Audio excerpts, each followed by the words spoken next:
जी अस्सलाम वालेकुम दोस्तों, अज का साडा विजिट हारूनाबाद है जी। हुज़ैफ अहमद चौधरी गोट फार्म माशाल्लाह खूबसूरत एनिमल तुहानू दिखा रहे। अज की वीडियो में जनाब साढ़े नाल जनाब कैसर भाई ने और राय अफजल खरल साहब और जनाब साढ़े नाल ने जनाब आला अदनान सागर साहब। वीडियो मुकम्मल देखना जी, तुहानू मज़ा आएगा इंशाल्लाह। जानवर तुहानू एक एक कट के असीं विखा रहे हैं। क्या बात, माशाल्लाह माशाल्लाह। कटो जी बकरियाँ,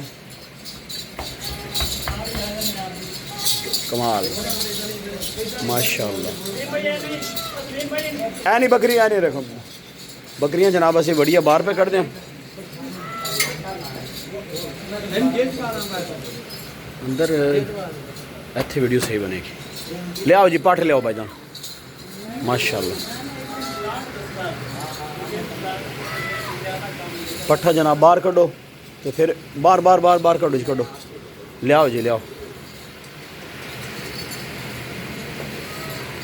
माशाल्लाह माशाल्लाह।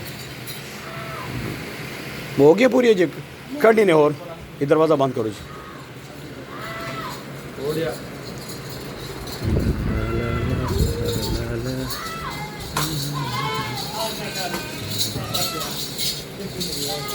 बार बार बार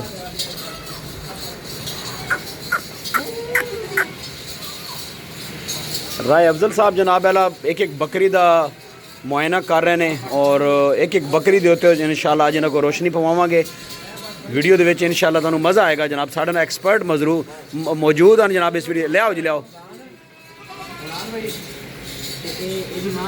माशाल्लाह। बकरियां बाहर जड़ी खड़ियां ना वो भी तुहानू विखावांगे भाईजान। बारिश हो रही है,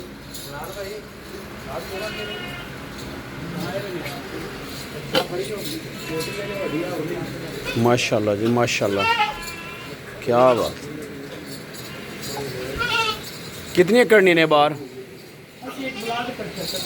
करो जी करो, इकट्ठिया करो ना ते